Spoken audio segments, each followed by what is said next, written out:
Hello, I'm retired Battalion Chief Larry Cockman, Chairman of the Greensboro Fire Department History Book Committee. The American Fire Service is rich in tradition and culture. A firefighter's life is filled with many emotional highs and lows. Stories of major fires, national disasters, medical calls, firehouse living, and family life are often verbally shared from one generation to another. Many times these stories are lost forever when a firefighter passes away. In an effort to preserve these stories, in 2019, the Greensboro Fire Department History Book Committee launched a new program of recording audio-video of our retirees' lives. These stories will be shared on our website, gfhbc.org. In 2020, we did not record because of the COVID-19 pandemic. Please listen as these firefighters share their life experiences with all of us.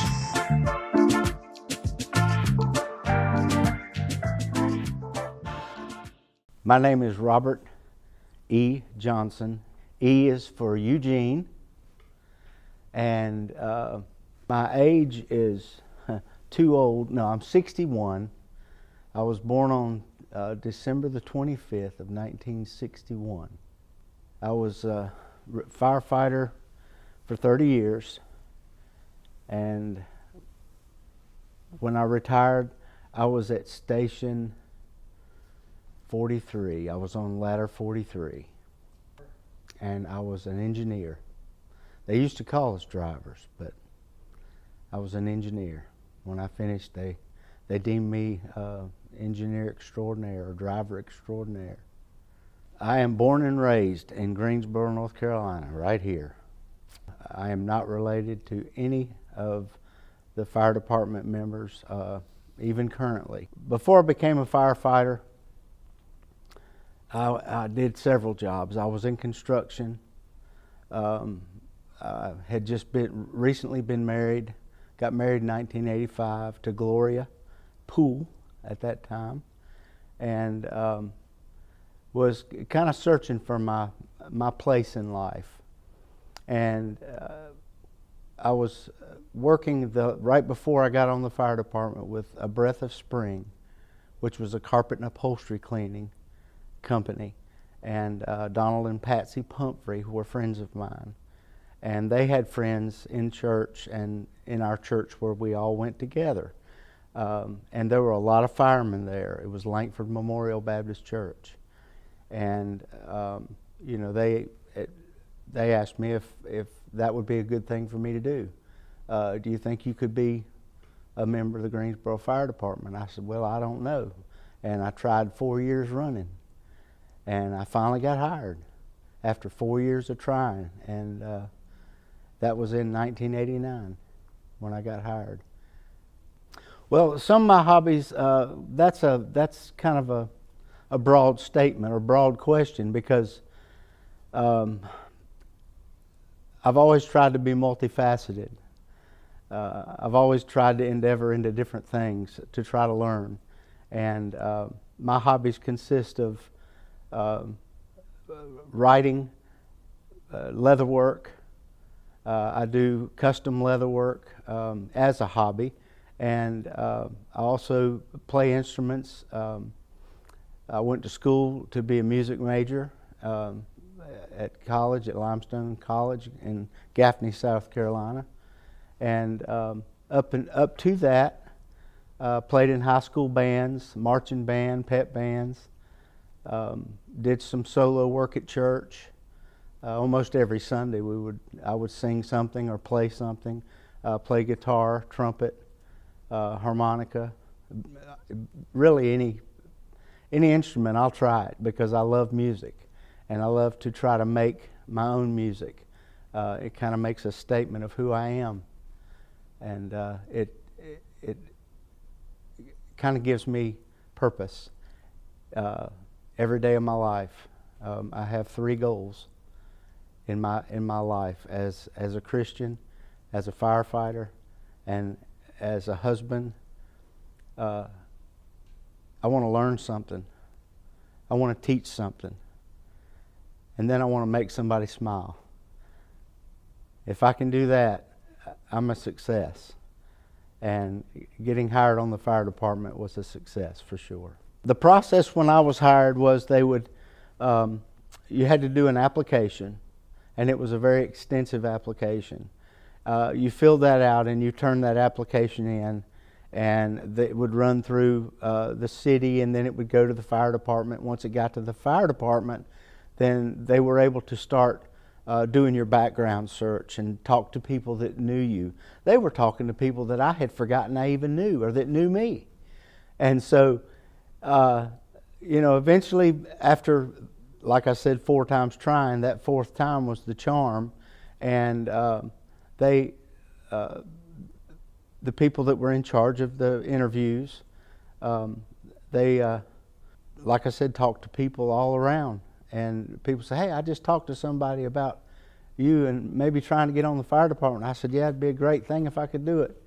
And then after they call you and say you have an imminent job on the fire department, and you accept the challenge, then you move on from there. And they say, okay, we'll report to the training center at such and such a day. Mine was July 1st of 1989, and that's where it all began.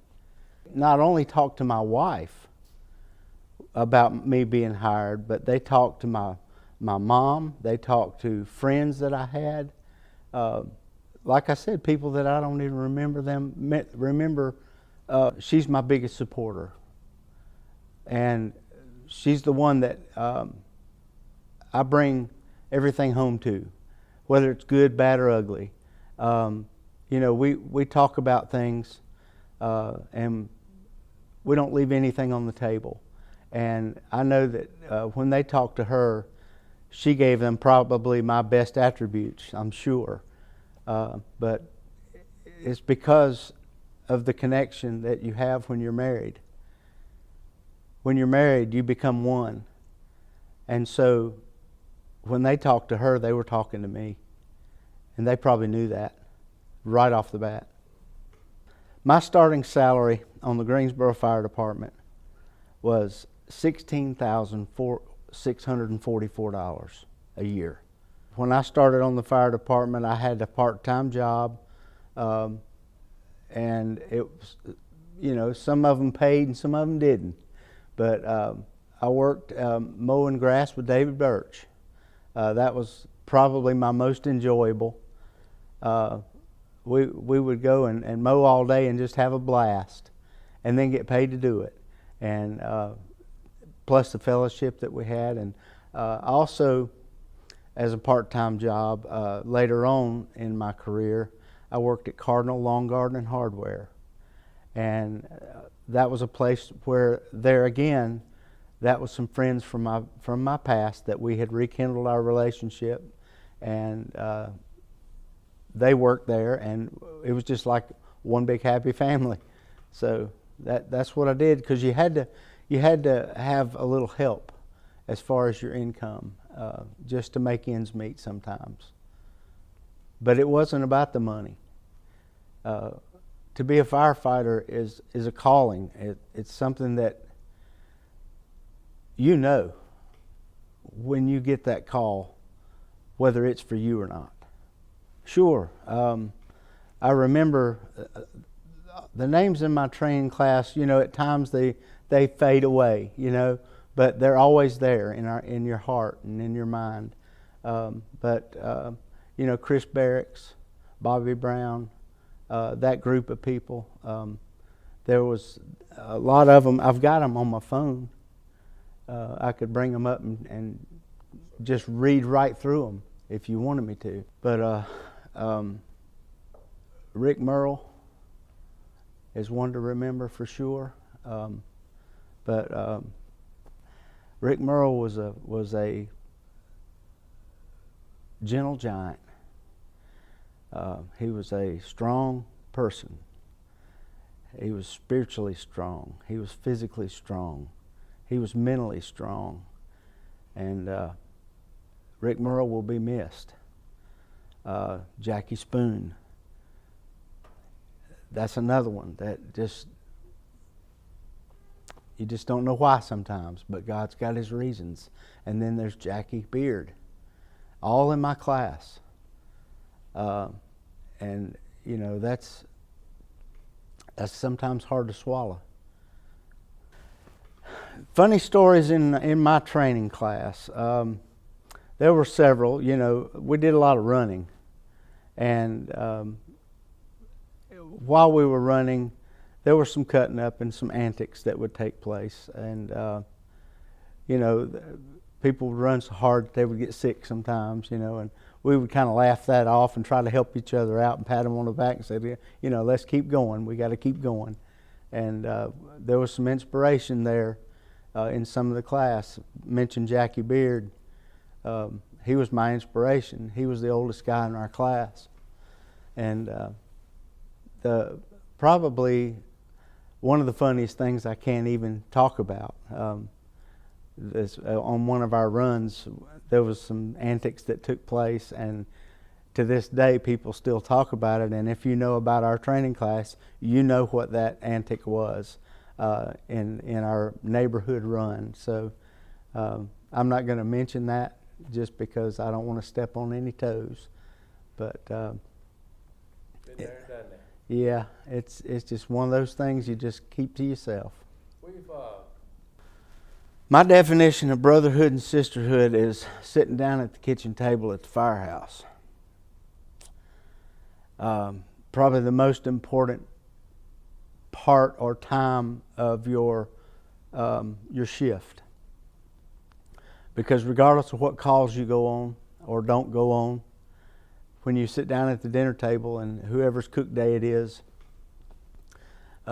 you just sit down and enjoy each other. You talk about family. You talk about things you've done, things you want to do. You talk about training. You talk about things that you try to get each other to help each other with, things like that.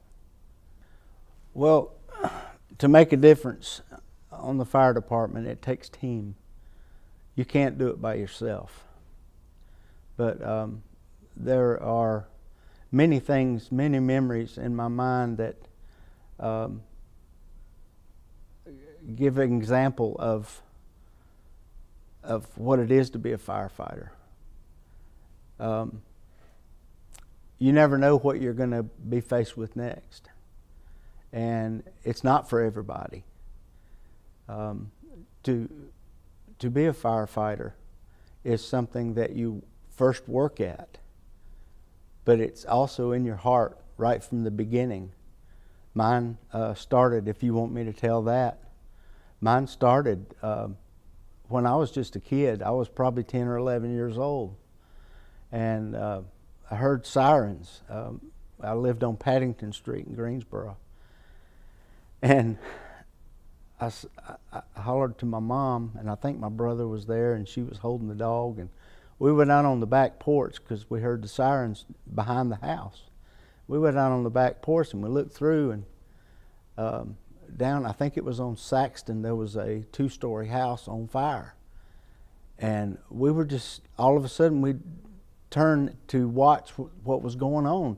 Fire trucks showing up, and we could see the flames. We didn't see any people, but the fire trucks showed up, and within seconds, it seemed like the fire was out and the emergency was over. And from that point on, my mother had told me that I told her I'd like to be a firefighter, or back then it was called a fireman.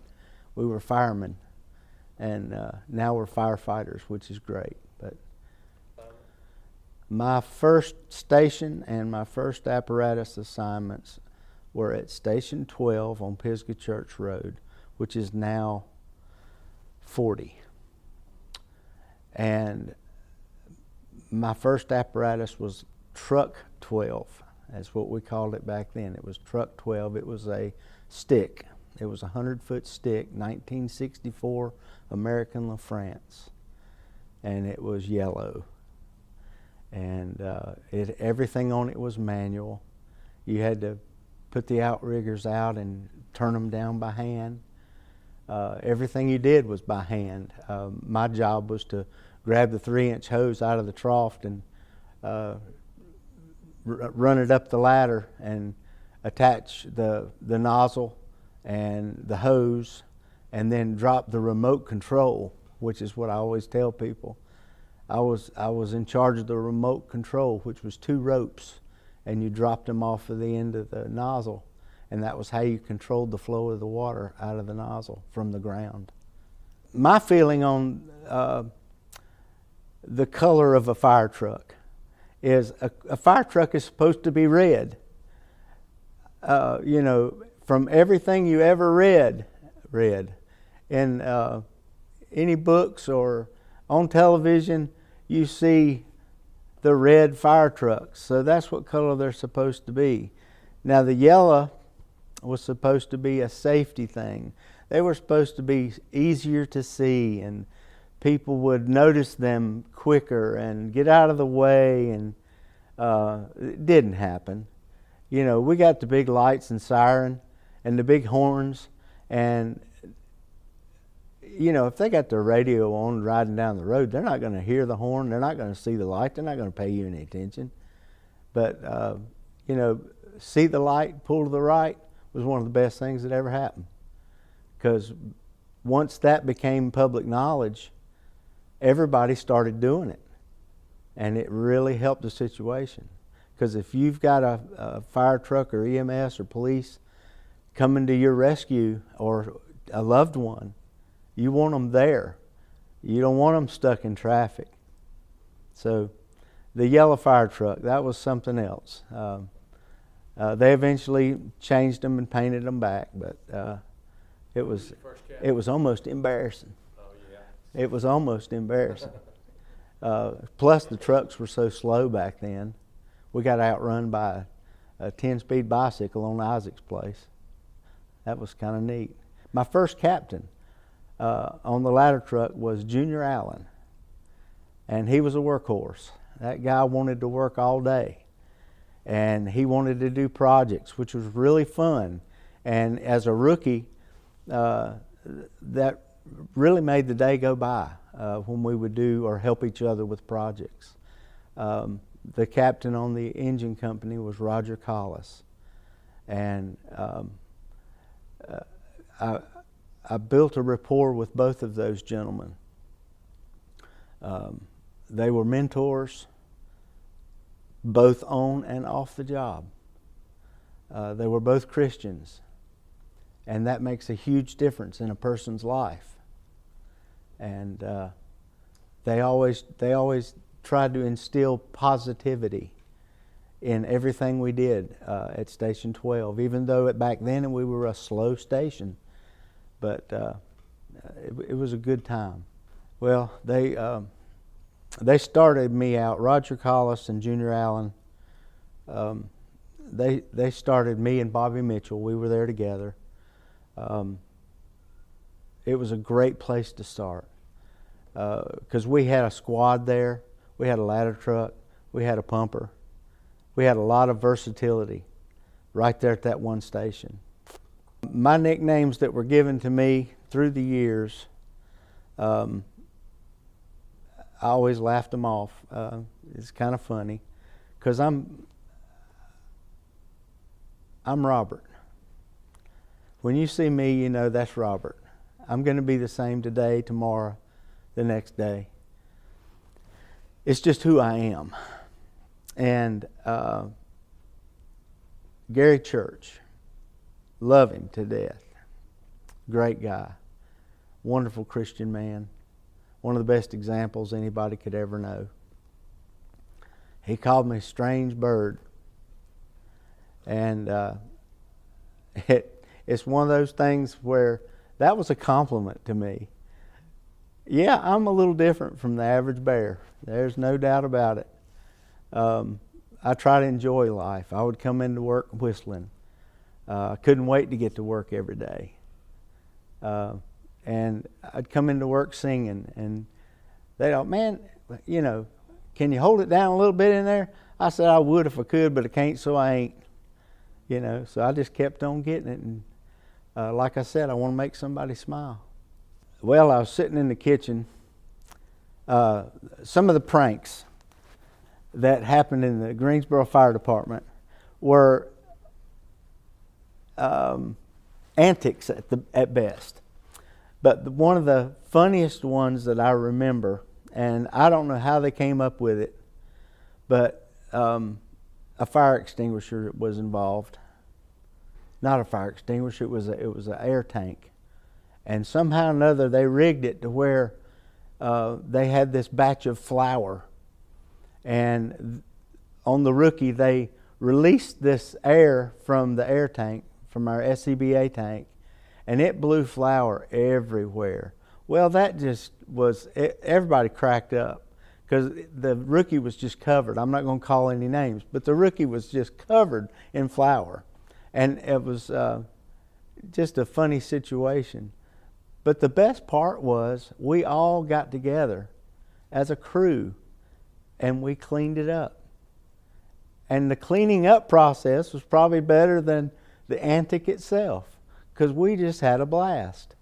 And before you know it, when you get 4, 5, 6 people together to do one thing and, you know, to accomplish one objective, which was cleaning up all that flour out of every nook and cranny in the station, it really brought us all together and closer. I'm still a member. Through my career, the union was definitely a part of it. The IAFF was kind of a dark side to some. And Bob Oakley was continually trying to build members. I remember that. Him and O'Brien and Joey McIntyre. And one day they finally just said, hey, we just need the numbers. We need to build the numbers because the more people you have, the better off you are. And well, you know, I'm kind of easygoing. I said, well, yeah, sure, I'll try it. So I think it was in '90 I joined, and I've been a member ever since.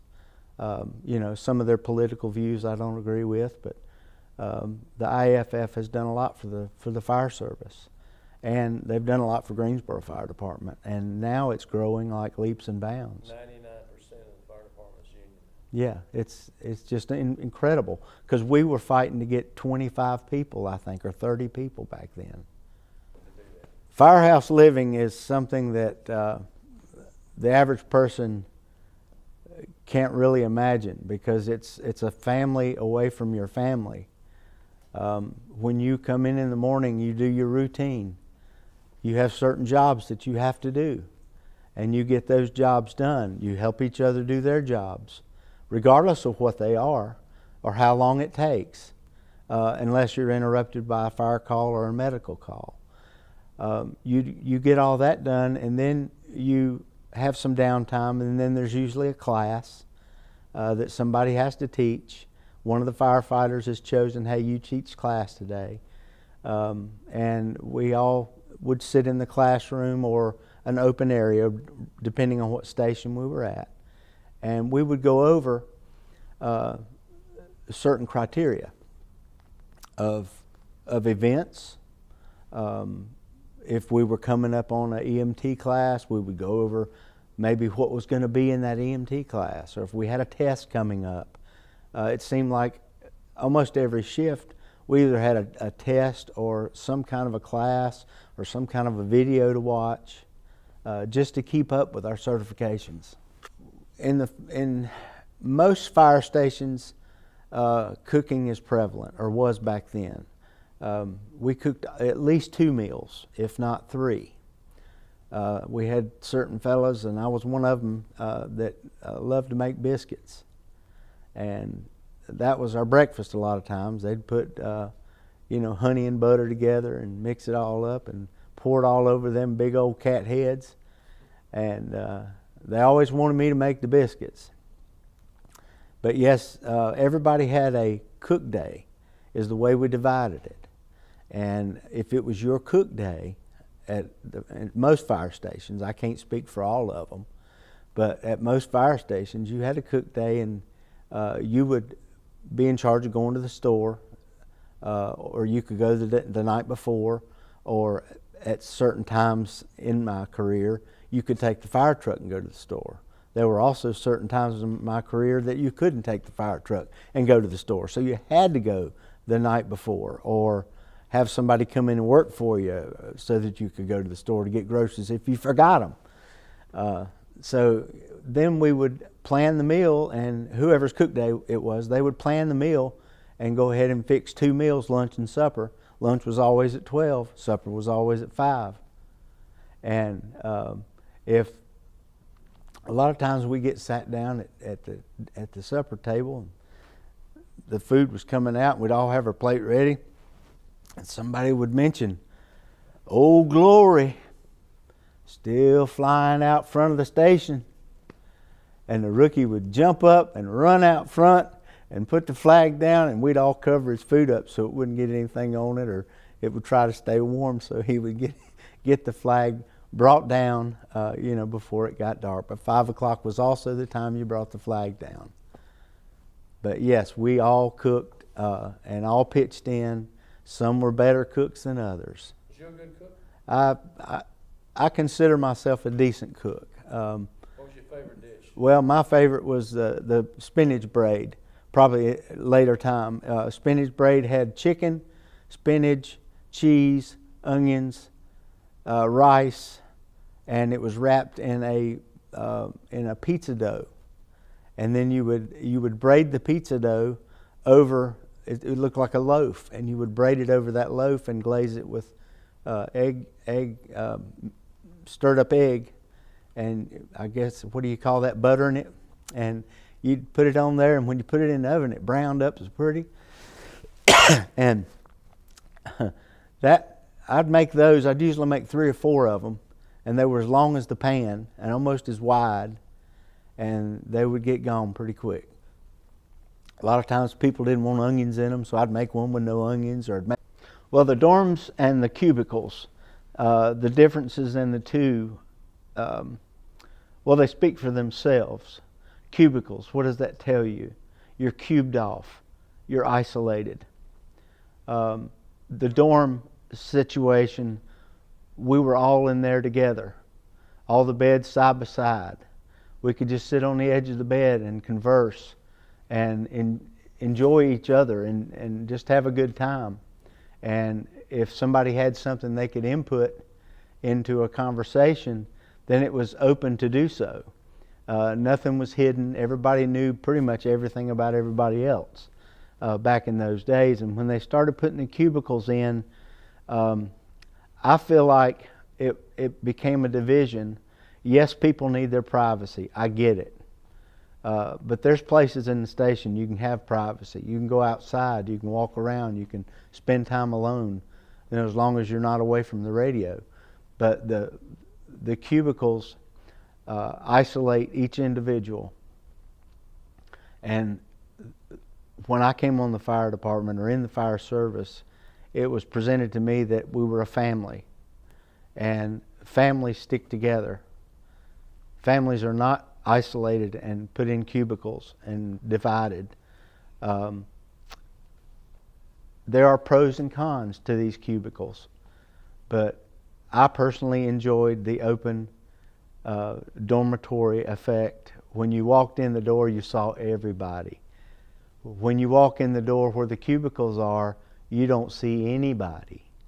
You have to go to each cubicle and peek around the corner and say, "Hey, is anybody in here? I don't want to interrupt, but I just wanted to say, hey, good morning." that kind of thing, or it's time to eat. They give a division that we didn't have coming on when we had the dormitories.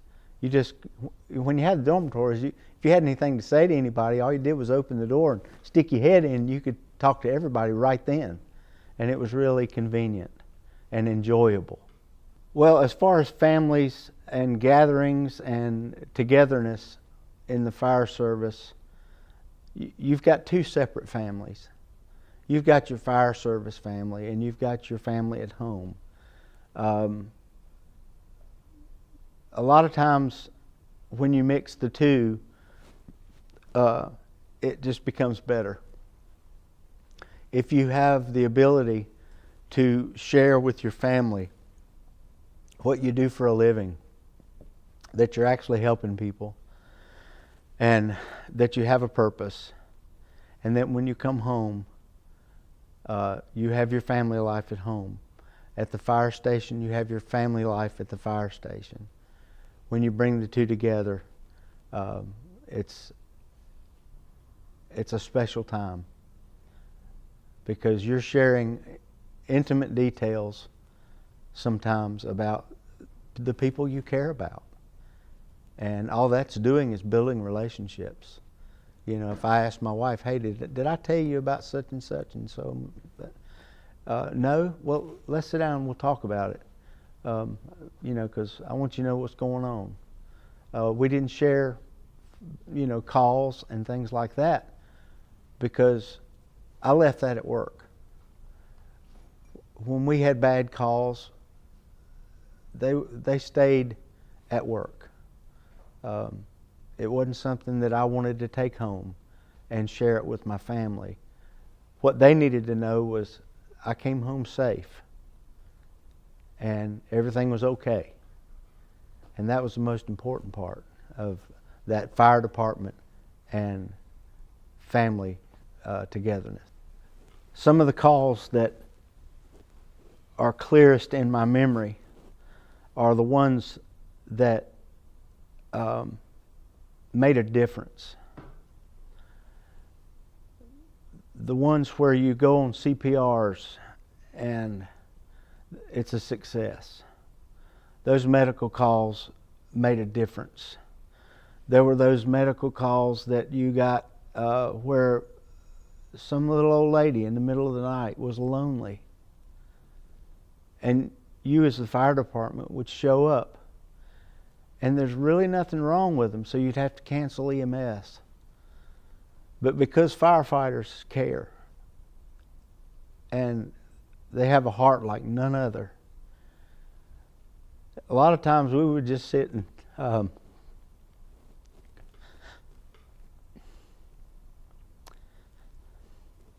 just talk to the little old lady that called and was lonely because she might have lost her husband, or something terrible was happening in her life and she had nobody to turn to. And we were there, and we stayed long enough to where we found out that she was okay and that she could make it through the night. And then we would go back. We made a difference. There are fire calls that come to mind that I never took home. Ones where we had loss of life.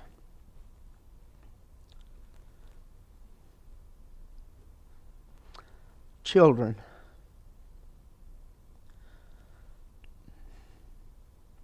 That have lost everything. Homes just burned to the ground. One in particular that happened 10 years apart, the same apartment or the same apartment building. This was when I was at 43. Lawndale, or Cottage Place. The Cottage Place fire was back in the back, and we laid everything off the truck that day. Every piece of hose that would come off that truck. And it was freezing cold. and you had icicles on your helmet, trying to do your job and slipping and sliding and falling. But we got the job done just the same. Well, then 10 years after that occurred in that winter, the same building caught on fire. And both, I think, had fatalities. The Guilford Avenue fire back when I was at 5, that was a life save. I remember that one. That was one of those big 2-story split up, cut up houses that they make apartments into, off on Guilford Avenue, Middle Greensboro area. And that was something where we had to do work that, as a firefighter, we're trained to always have a hose line in place.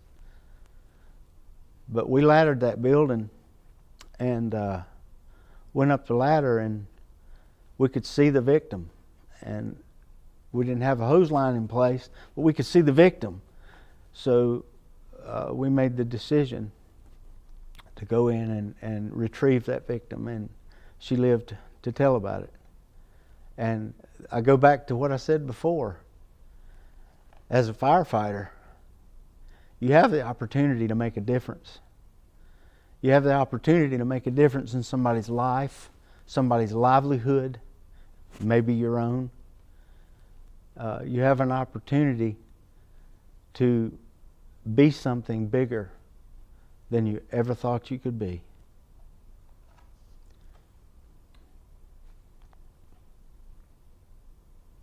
When a retired firefighter visits the fire station, why is it important to take a little time with them? When a firefighter that is retired visits fire stations here in Greensboro or anywhere, if they make mention that they're a retired firefighter, immediately they should be welcomed in with open arms, in my opinion, because once a firefighter, always a firefighter. Now, when you retire and you leave the service, it's always in you. I mean, to this day, I miss work. I miss the people. I miss my big red truck. And I wish I could go back sometimes, because those were good times. What value do you see in these retiree interviews? Well, the value in these interviews is tenfold, in my opinion.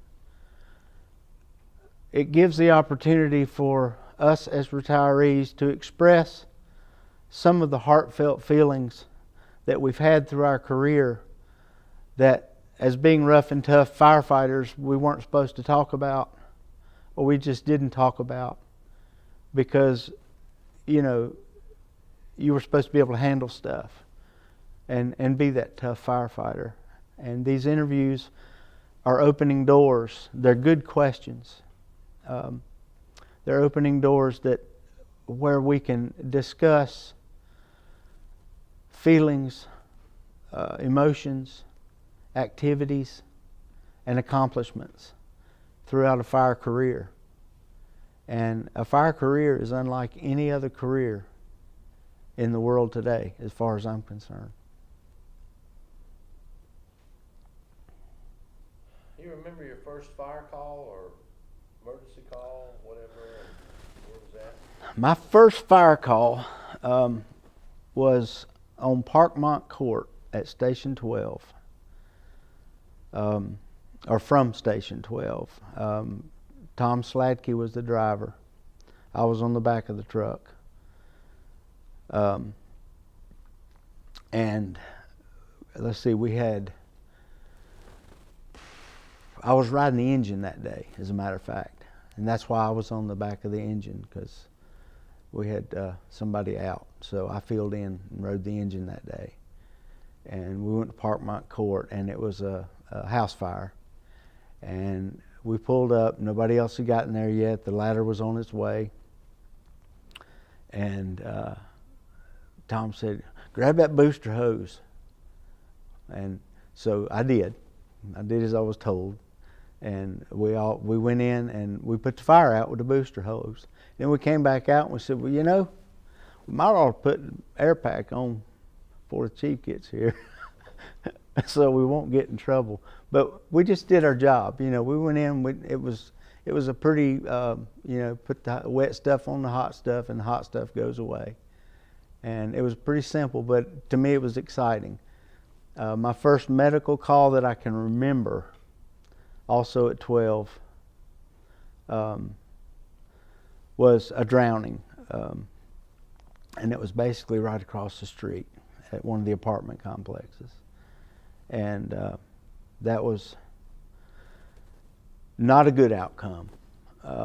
And some bad publicity came out of it, not for very long, but the mother was mad because we didn't bring her son back, you know, with CPR. He was long gone when we got there. Wasn't nothing we could do. We tried, but it was just nothing we could do. So that was my first experience of losing somebody, or not being able to help, or make that positive difference. Can't save them all. Can't save them all.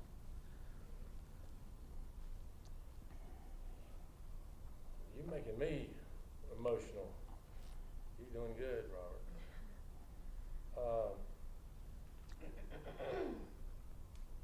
What about, I think you mentioned some of your bigger calls. Any other that you want to talk about, like multi-alarm calls that you had? I know you mentioned some earlier. Is any more around, or if not, that's fine. Well, the Gurcade fire. It was a big warehouse. It was a memorable event. We were on mop-up. We weren't actually on the fire, but we were on mop-up, and we had to basically take the aerial fire stream and peel the roof back, because there was hidden fires up underneath a multi-layer roof. And I think the most memorable thing about that whole fire was that we found the victim, and had to bring him out and bag up the body. And I'd never done that before, never seen it done before, and it made an impact on my life. And to this day, I remember what the guy looked like. I remember the smell. I remember zipping the bag. And, one side of the victim was burnt crisp. The other side of the victim was flawless. And it was a homeless man. And they think that he caused the fire. But, your big fires, they always stay in your mind, but when there's loss of life, that's when they make an impact. You can rebuild stuff. You can rebuild buildings. You can make it all brand new again, but you cannot replace a life. 9/11, when 9/11 occurred, it's an understatement to say it was a shock. I was on light duty. It was right after my injury when I fell and hurt myself, and I was on light duty so that I wouldn't have to burn up my sick leave. And we were all upstairs in Station 1, where admin was at that time, and everybody's eyes were glued to the television. The first plane hit. They talked about it. What could it be? Did the pilot make a mistake? Was it terrorism? Then the second plane hit, and it went from bad to worse. And the loss of lives that day were unbelievable. And then you would see the victims jumping trying to just got out of the building. They were just jumping. They had nowhere else to go. And it affected me to the point of there's got to be a better way. There's got to be a better way to live than hate. It's a lot easier to love than it is to hate. And 9/11 was all about hate. And that's what I got out of that. Firefighters, EMS, police, they all gave all they had that day. And then some. And then that night. And then the mop up and the mop up. Day in, day out.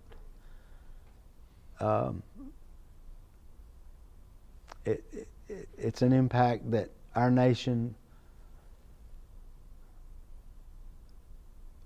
we've adapted, we've overcome, but it'll never be forgotten. Would I do it all over again, or would I do anything different? Wow, what a question. In a minute, if I had the opportunity and the physical ability, I would most definitely do that job again. And I don't think I'd do anything different. I have absolutely no regrets in my career. I made it a point to try to treat everybody the same, even if they weren't very kind to me.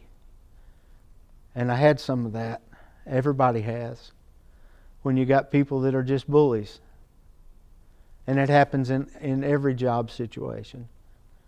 But I wouldn't make any changes, because there's certain people you can't change. You just have to adapt and overcome. And that's our motto. My proudest moment. You mean on the fire department? Or just in general? In general. My proudest moment was when I decided to ask my wife to marry me. And after the third try, she said yes. You know, if you know me, it's sometimes hard to take me serious. But deep down, I'm always serious.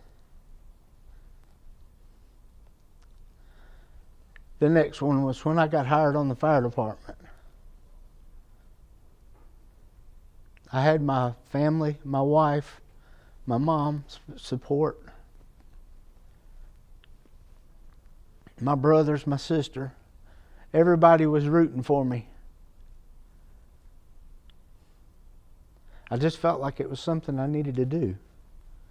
I left a job I loved. I enjoyed doing, working with Patsy and Donald Pumphrey with a breath of spring. But I just felt like it was the right way to go. And it, like I said, it felt like a calling. And for whatever reason, God puts us in a place that He can make a difference. We don't always know the reason why things happen, but God knows why. God knows when, and God knows how things are going to happen. Well, coping mechanisms in the loss of victims, family members, fellow firefighters, you have to dig deep. Coping with the death of someone you know, especially if it's a shock, you have to seek a higher power. You have to share what you know. You have to share what you feel with others. Because that person that you've lost lives within you somewhere. There's a part of that person in you, and you have to carry that forward. And we lost some good ones in the fire service. When I lost my family members, you know, if I hadn't had the fire service, that we confided in each other, and it really helped when I finally had to go back to work after those deaths. when Jackie Beard died there on a training evolution, I was dumbfounded. Had to play at his funeral. Jackie Spoon, again, that was something that was just an accident, but it happened. And you just have to wrap your arms around it and talk to each other about it and see if we can maybe prevent that from happening again. Again, I played at his funeral. Rick Merle.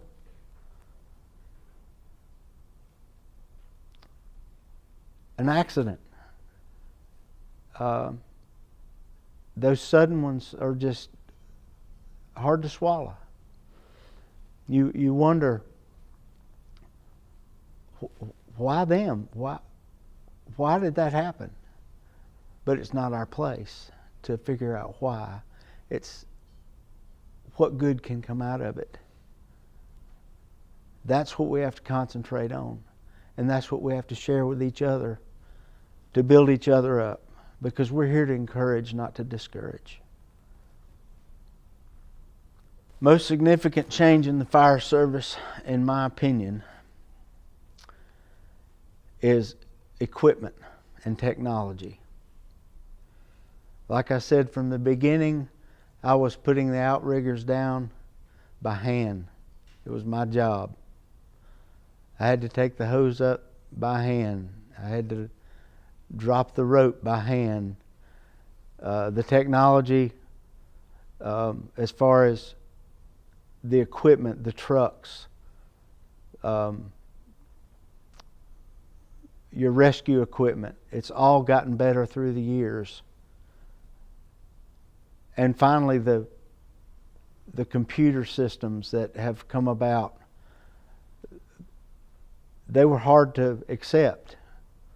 But once you get to where you can actually use what has been presented to you to help you get your job done, eventually it ended up pretty good. And that end of it is just constantly getting better. Their fire calls that come through the radios are so much clearer now. When I go to the station, it presents the address on a screen. Back in the day when I started, we had to look it up on a map and sometimes carry the map with us in our pocket and bring it out and look at it as we're going down the road. If it was an area that we were unfamiliar with, we were filling in with another station. But now it comes up, tells you where to go. I don't know if it tells you how to get there, but I think it does. And it's the clarity of the dispatch is so much better than it used to be. We used to all ask each other, what did that dispatcher say? What was the name of the street? Where are we going? And so it became something we all worked together to try to get to the dispatch location. The advice I would give upcoming firefighters is to learn to listen. God gave us one mouth. God gave us 2 ears. We're supposed to listen twice as good as we talk. So if you listen, especially to some of the guys and gals that are ahead of you or have been there, done that, take heed.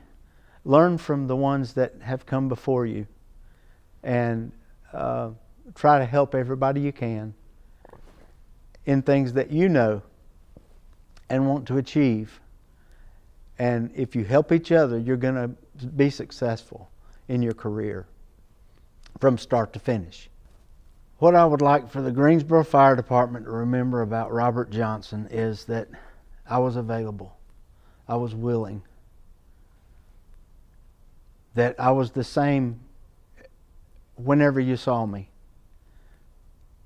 And that Robert Johnson treated everybody the same, regardless of where they were from, who they knew, who they were kin to, what station they worked at.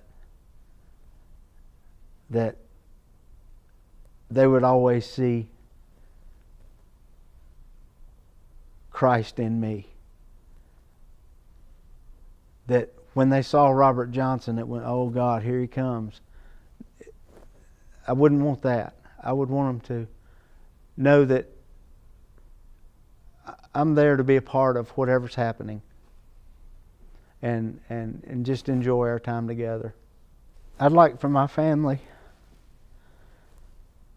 to remember that I care.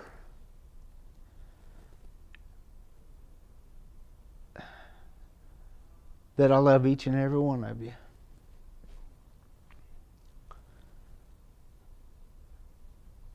That everything I do to the utmost of my ability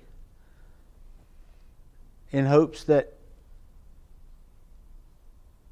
it'll be remembered in days gone by that Robert made an impact, and that I will always love you. And my reason for being here on this planet is to love my family. Love God, love my family, and love my church. Anything you want to say? It's your chance. Now, I think it's been a great question and answer session, and I hope I've given you everything that you want.